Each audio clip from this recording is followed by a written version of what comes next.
Listeners of the Randomness of Nothing podcast. This is your host, Rashad Woods. I always talk about compelling guests, stories, and successful people, and I get a chance to talk to somebody across the globe. And this is the honor and pleasure of this show because success doesn't limit your zip code, your country, or your geographical location. Adarsh Mishra is the epitome of that success. Thank you so much for being on this show. I'm glad that I am on your platform. I'll be very honest with you. Thank you for your kind words. But it's really an opportunity for me, honestly. So thank you. It's an honor and a pleasure, man. Here you are. You reached out to me and we talked multiple times. I've read your story, and you bootstrapped yourself to success. And just briefly for this audience, he's an expert in organic growth. Assisting companies globally and becoming a leader, and not just a transaction for a company to get a spike in content and transaction, but long-term strategy growth. And in the era of social media, there's a lot of companies vying for your attention that want the quick hot moment, but they haven't built sustainable systems, and you do that. Exactly. In the times when attention is so scarce, like everyone has 24 hours only, my job is to understand for the right prospect, for the right audience, what I can deliver that, as we were discussing earlier before this episode as well, that they have a higher ROA, return on their attention, how many insights that can get from there.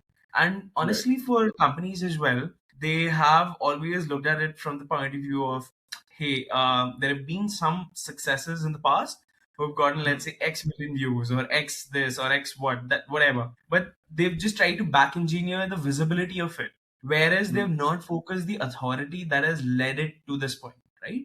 And that's my motto with, building AIM and Co as well, which is to, go beyond visibility, like toward authority. Can we, for your set of audience, for your set of, prospects or whatever, can you as a venture, let's say you're someone who is, making buttons for shirt, can you probably, and you're dealing with, let's say, shirt manufacturers, can you come out with insights on what's the trend for shirts going on and how does this, influence the design of buttons or the consumer behavior? Maybe button is getting eliminated altogether. People want to prefer jeans, whatever that is. If you have these insights and you share them with your audience, there is a lot more trust in the person who's partnering up with you, who's your customer or client, that, hey, this person is an authority in this space. They have so many insights, or they've been in the business for so long that I want to, end up trusting them. And at the end of the day, it is about, just showing up for a longer period. That is where you get, your mind share is captured. I still remember from my childhood, there were so many advertisements. There were so many jingles that I still remember by heart. The thing here is they were doing this again and again. There was a very high recall. No question. It was not like this space where everyone is just trying to get my attention. It was not like really like that, right? So of course they had their own benefits and everything. But what I'm trying to say is, for any venture out there, any founder out there, their objective should be, hey, today maybe I'm not growing at that large pace of, let's say, a random creator who's probably creating entertainment content or whatever. But you need to believe that if you're, let's say, in a space like finance, someone is not going to trust a person who's, let's say, randomly dancing on some reels or making some jokes with their financial decisions, right? Right. And I think that's important, right. And I think that, we call it the mirror theory, right? So what works really well in the space of entertainment and viral moments is not necessarily pertinent to your particular sector of work and business. Right? It's a different clientele. It's a different base. It's a different person you're trying to cultivate. That's not to say they can be the same people. The same person who watches who's in finance could absolutely be entertained by a dancing, jingling video, but that can't be your specific branding of your content. And then more importantly, you can't say, well, because I don't have 500 million views, I'm unsuccessful in my particular line of work. Correct. Right.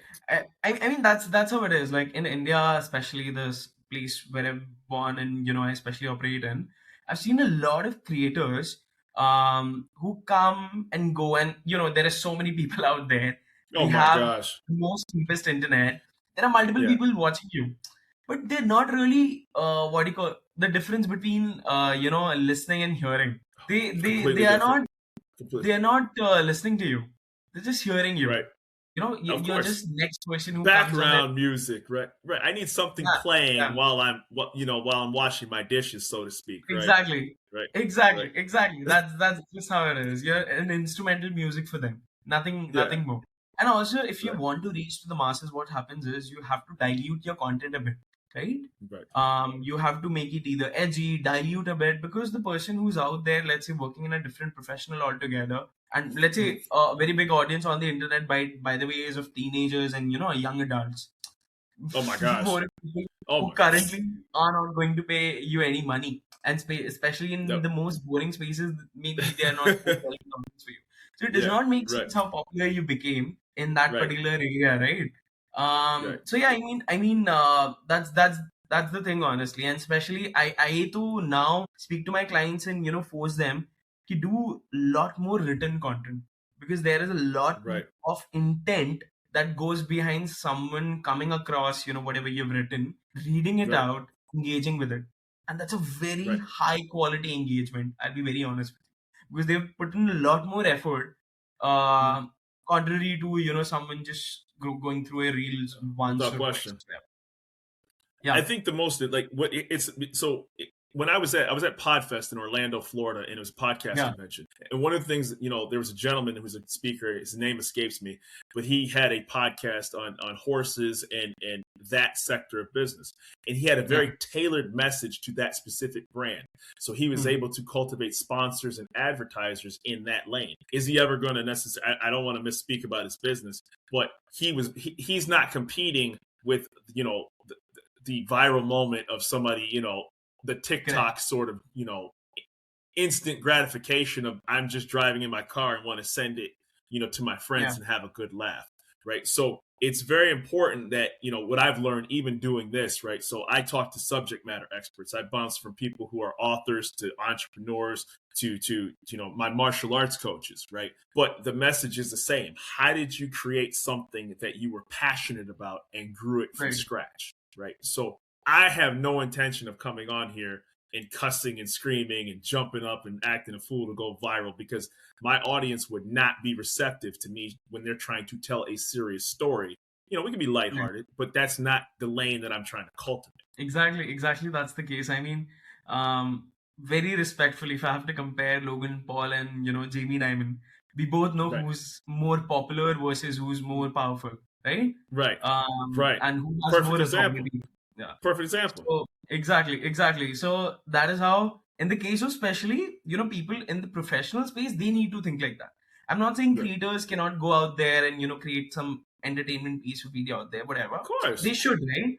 Mhm. But I'm speaking here all in all for brands and businesses and execs, because that is the area that I really specialize in and I work with day in and day out. I have to imagine it has to be difficult in this era for business executives, particularly when they're trying to get, that under 25 demographic who only knows social media and the internet.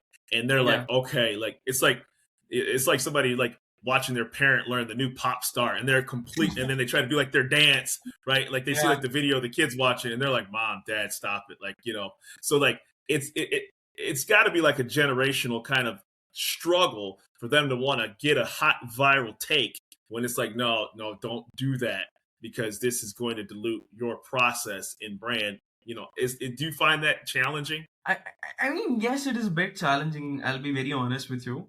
Because what I understand is, the leadership at the top is also changing at a lot of institutions, right? Yes. And Yes.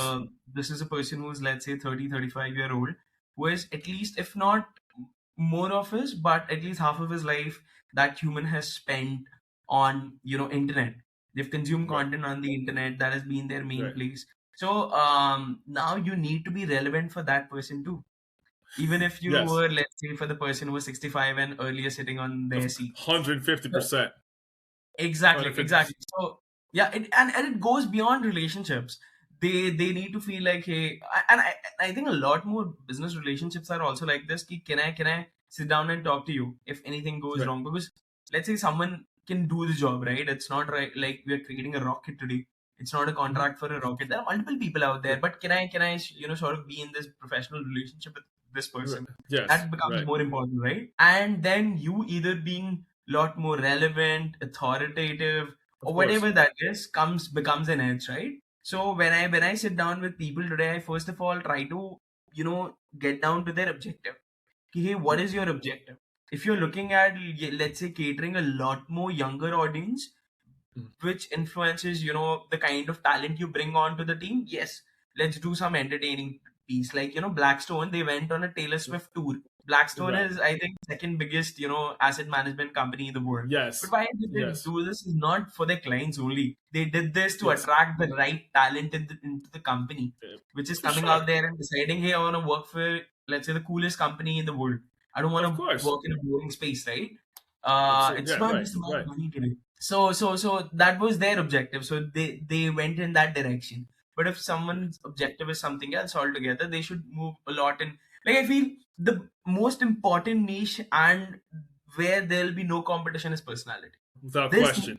have no competition ever altogether because no Well, one can be crushed with words. well, that's right. So, like, listen, I'm not oblivious to the space that I'm trying to carve out. I Right. mean, there's a podcaster. It's a very low barrier to entry business, right? Anybody Correct. can get a computer, a smartphone, and start, a podcast. Exactly. It's the content, the personality, your preparation, and the topics that are going to ultimately make you last this through, right? So, like in your sector, I say this respectfully, a lot of people, because of the accessibility of the internet, can make something go viral very quickly for somebody. Correct. But do you have the strategy and the thought process? Because trends change quickly. People, a hot take what was in, a week ago does not mean anywhere close to Correct. where it is now. I mean, it's so competitive right now. I mean, if you're not on your game and on point with what you're doing daily, you will be left in the dust in this era.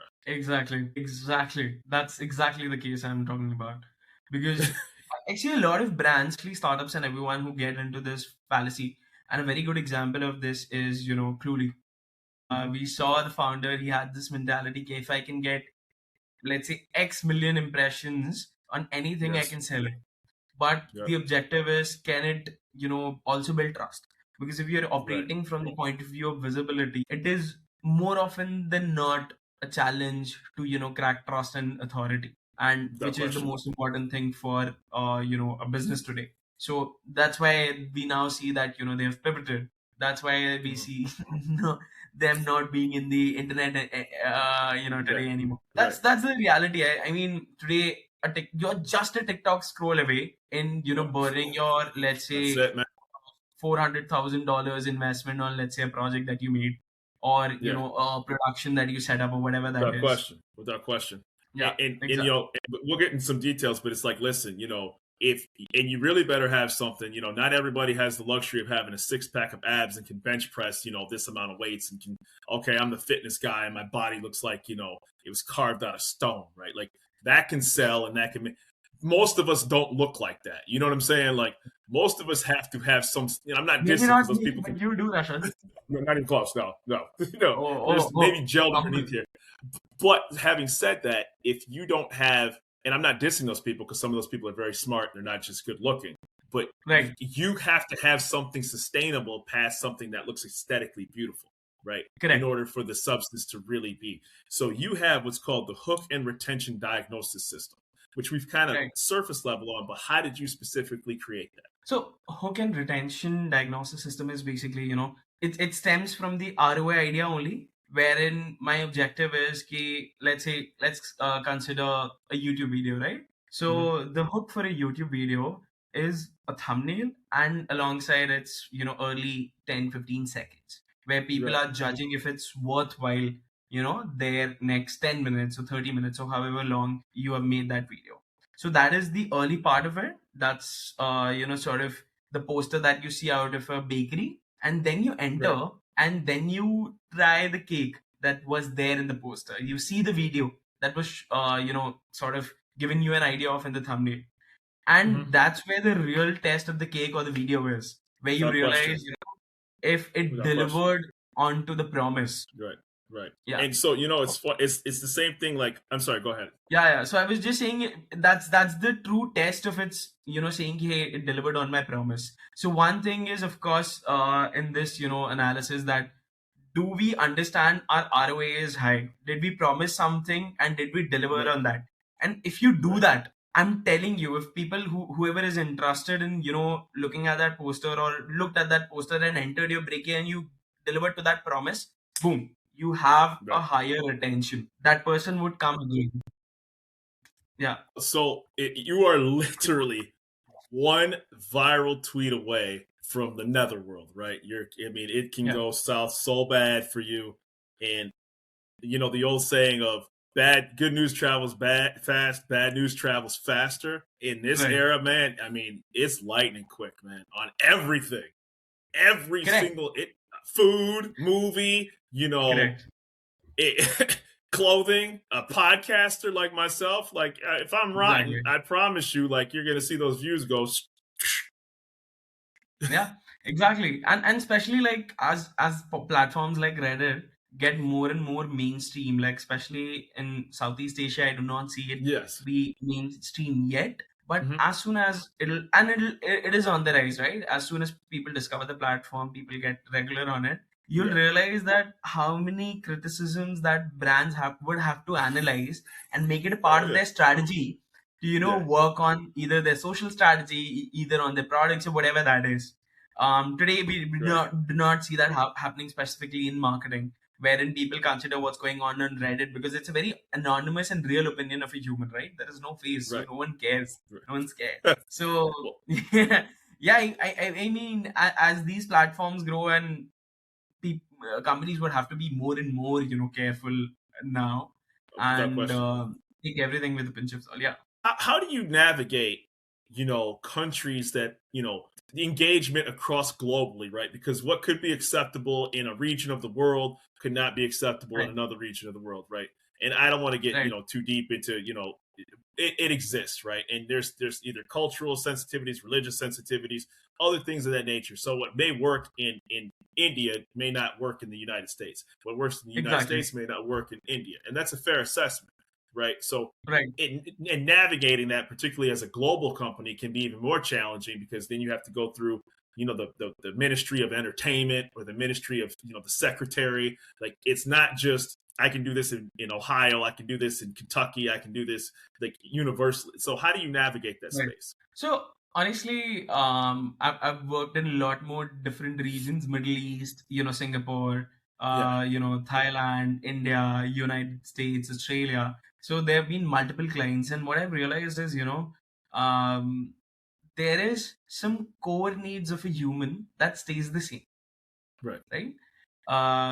And if you're able to understand that, rest of the caveats, rest of the things you can figure out by doing your own research. So let's say if I have Yeah. to do, let's say specifically Thailand, Right. because I speak English, so areas like United States, Australia, and these sort of places are not that culturally alienated to me. But places Right. like maybe Thailand or Arabic speaking nations, you really have to understand what is in their culture. Like I have noticed working with a bunch of clients that you know Arabic people prefer content in Arabic. There are so many platforms who have created like an outcome like million or something just Mhm. keeping their content in Arabic, and it's like a Oh very wow. big invest. So Yeah. people Right. really respect that. In Thailand, it could be very different altogether. Okay. So just I think content consumption helps a lot. So whenever let's Mhm. say I have to look at an objective, so how we work is we sort of take your problem statements, boil them down, and Mhm. come up with solutions, come up with insights. Ki, hey, this is what we have figured. This is how we Right. can solve this problem. So what I am trying to build is sort of the McKinsey of content and marketing, because Beautiful. how marketing has always happened, either it has been too creative or either too technical, analytical. Yeah. And what Right. happens in either of these approaches is either you will become very vague, very much For sure. dependent on your gut, or either you'll be in a position wherein you're heavily optimizing for statistics, which Right. may not result into any outcome. Right. So what Right. and what I've understood, this latter has been more successful because when they're speaking with these bureaucratic clients, they understand this language. More often than not, they do not understand, let's say, a creative person who is, let's say, 23 or 40, whatever, Right. who's a little, what do you call it, different in terms of Right. their approach and everything. They do not really respect them at times. I've been in such positions. So that Right. made me realize, the communication and, the understanding of these clients has to be delivered in a very McKinsey sort of way. Mhm. But our approach needs to stay the same, because Right. fundamentally creativity, is to understand, how the human feels, and how Right. can I,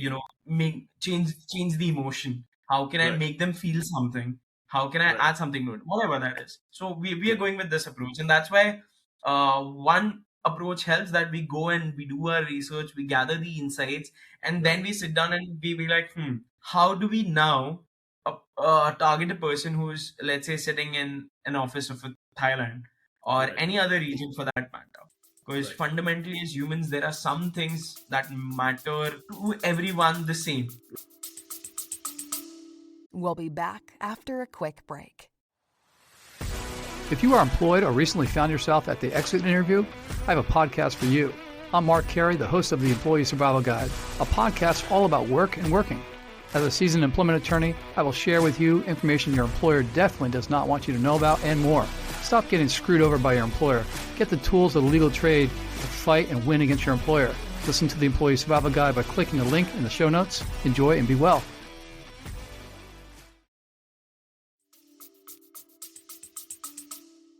And so it's crazy about that. So I'm a huge boxing fan, right? Like I just watched the Shakur Stevenson Teofimo Lopez fight, right? Shakur looked fantastic. Right. But now you have like Saudi Arabia really big into boxing right now. And the perfect example of knowing cultures and locations is you can tell the differences between a fight that's in America versus a fight that's in Saudi Arabia. And I say this very respectfully, right? Look, for example, the ring girls, they can't dress like that in Saudi Arabia as they would in right. Like you notice right away, you're immediate. And I'm not, listen, this is not that show where I talk about like whatever, to each his own, but you notice like if you were marketing something like that, you couldn't market the ring girls, in that particular sector of the world, because you're like, yo, you didn't do your homework here, man. That's not going to fly here.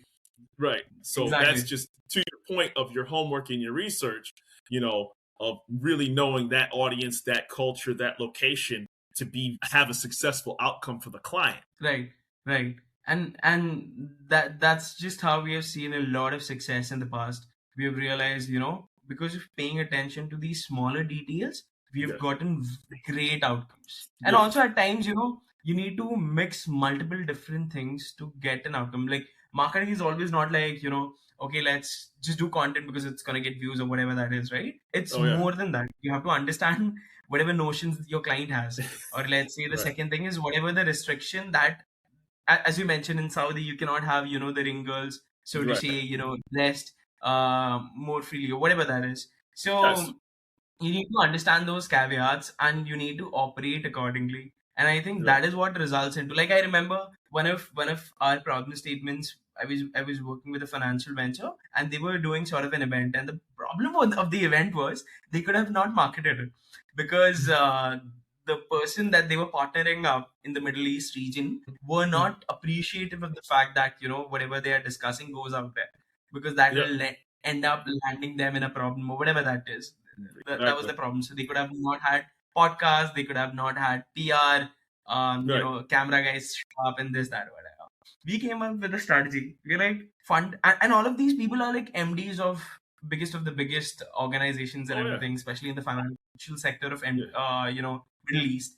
We're like, one fundamental need of all human is that they like their egos to be massaged. Everyone wants to be a little famous. They cannot be like, they get millions of views. They at least want to show up on their WhatsApp or Instagram or TikTok statuses saying that, hey, I got interviewed by this person. So we brought an anchor, a female, beautiful looking anchor who was very smart and has been in business for a long time. I got her and her team to come and set up a booth right outside the event.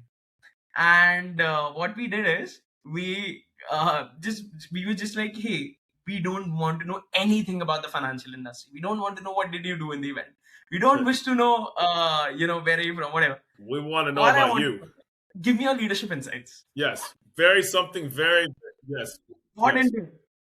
Right. I swear we got into it. The best part was in a span of 24 hours, because this is a lot of this is a very big struggle that a lot of these people who come in front of the camera, pictures or whatever, they're like, yeah, I need it quickly, right? So what we did is we got them to do these short videos and everything. We got them edited very well, and we had click some pictures of theirs and everything, and we collected that, we put it in a folder, and we shared that ahead with that team. We're like, hey, now whoever is the POC in this particular region, go ahead and email all of your clients saying, hey, Rashad, it was quite wonderful that you showed up, this, whatever, whatever. Right. And here are the videos and pictures and everything. If you'd like to, tag us or whatever, this is us at X on LinkedIn. Right. So you can go ahead and, do this. And you'd believe it or not, a lot of people went on LinkedIn, took that because it was a beautiful looking video where a person was holding a mic and asking them questions. Okay, hey sir, you're great. How do you, come up with these insights, or how do you handle your employees or whatever? And they went ahead and then shared these things. And in the background, there was a banner of the company that we were working for. So and you're not disclosing and you're not disclosing any proprietary information. You're not talking about anything about that. Right. It's not the business I'm talking about. The business is in the background. So the name is there. Even if the person could care less who's watching the video. Like, what they do is irrelevant. I see the banner and I see the successful person associated with that company. Correct. And all of these people belong to the same industry. Just imagine 10 people posting the same thing from the same event. It makes people curious, and it shows to a lot of, like, I remember what ended up happening is, because we had said also this email, hey, if you need anything, you can contact me. So there was a bunch of partners, and there was those partners' clients who had showed up.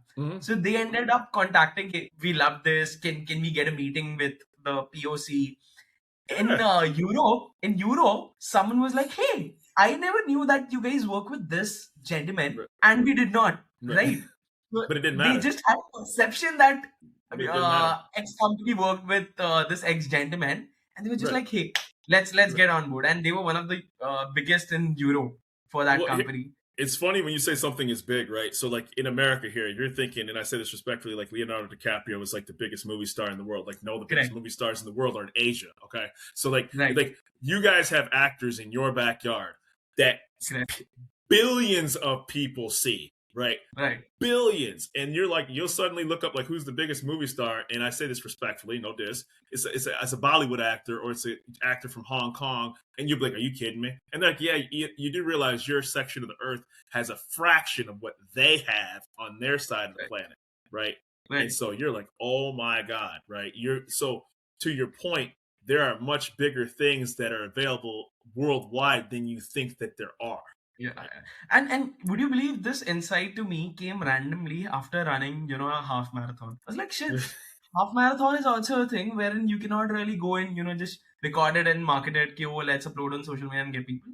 The best marketing tactic of a marathon is to click people's picture, give it to them after the race, and they feel very good about it, they have achieved this thing. So they go ahead and post on their Instagram, and they get some validation, which ends up, one, them, going and do it again. Two, the person who liked it or watched it is like, hey, this is cool, I should also try this. Exactly. So that is how this honestly idea came to me. This race that I did.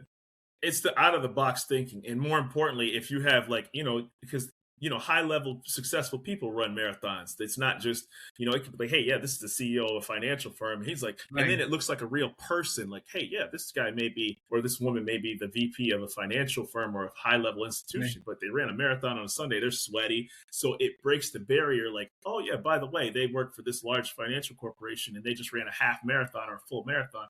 So it bridges the gap between the younger clientele, the younger base they're trying to cultivate, because they're showing that they're regular people while still showing a seriousness about the firm or the company that they represent. Like, hey, this is our CEO. He rock climbs, right? He just parachuted, but at the same time, he or she is in a boardroom handling their business. So it's not offensive. It's not racy. It's not anything, controversial. It's just like, yeah, this person has a real life outside of what they do. Yeah. I remember there was I believe one of very big legal firms out of, I think Singapore or something, which we were working with. And, I was just sitting down with, a bunch of their team, and I was realizing what do they do?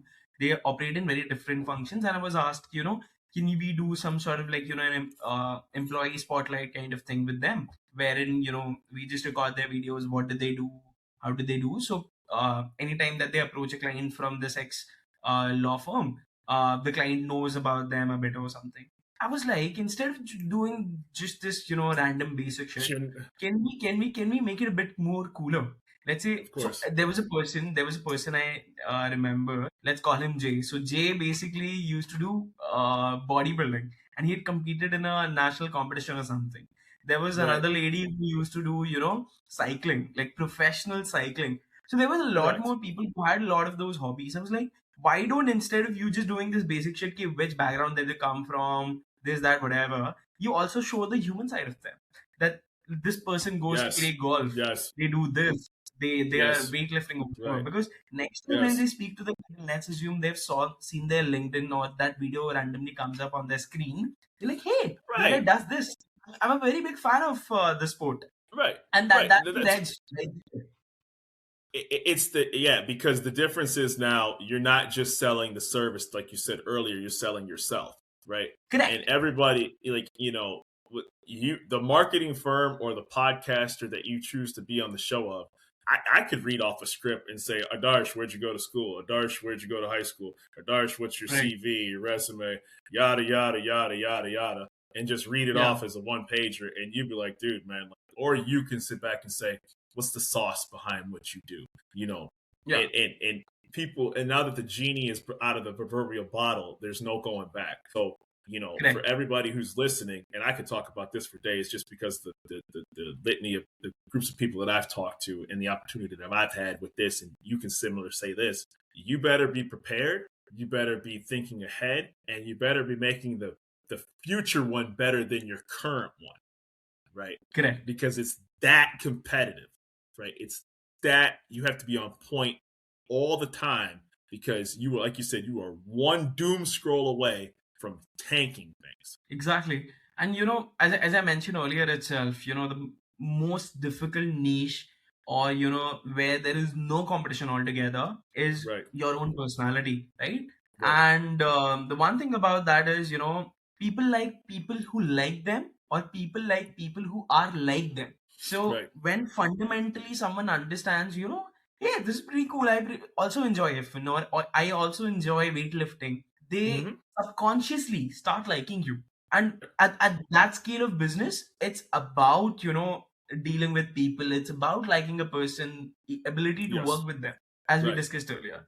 So, I mean, those are the perspectives I think, honestly, companies need to start looking from. And I think that anybody who's not is losing out a significant client base, and more importantly, doing a disservice to their business model. You can still Exactly. play it safe. You can still have your core values, and don't go jump in the deep end of something that doesn't Right. represent you. I don't want to say edgy, but showing more humanistic side. And from Correct. you've seen law firms and financial companies start to loosen up and tell jokes in the context of we know this is a boring thing, we know it's not fun, we know this is like Right. the last thing people, but they'll be like, okay, listen, at the end of the day, it's something you have to do. So I always ask this of every guest because I've had such a great time. And where can people find Adarsh Mishra and A&M Co. and what you do? Where can people locate you? So people can look at us on our website, LinkedIn, my personal profile, can reach out to me, and we can explore if we can do some work together. But we are just, because there is a lot of opportunity. So where I love to tap into, as I mentioned earlier, is working with institutions, and especially the ones who are at that scale, who are afraid to take any step, working with them, understanding their problem, and coming up with solutions that keeps them relevant. So a lot of Yeah. clients that I work with, their major challenge is relevance today, because they've been in business for a long time, but they Right. want to make sure that they stay in ahead for a long time as well. So yeah, that's about us. You've done very successful in the crowded space, and it's always great to talk to people. Without this podcast, I would never get a chance to talk to you, right? You're halfway across the earth, and we, our paths likely would never have crossed, but we are ultimately connected by this very beautiful opportunity to really share these stories with this world. And my goal of this show has always been to talk to successful people, irrespective of their geographical location. So I want to personally thank you for taking time out of your schedule. And if everybody who's listening, hit the subscribe button. There's more content for people like Adarsh, because success knows no boundaries or no oceans. Thank you so much, for your Rajat. time. Thank you for giving your platform, and you've been an incredible host. So thank you so much for that. It's been a pleasure. I know we bounced a couple times back and forth. It's finally a good time it's not easy matching up time zones, man. You know what I mean? Definitely. So, appreciate you. Same here, man. Thank you so much. Bye.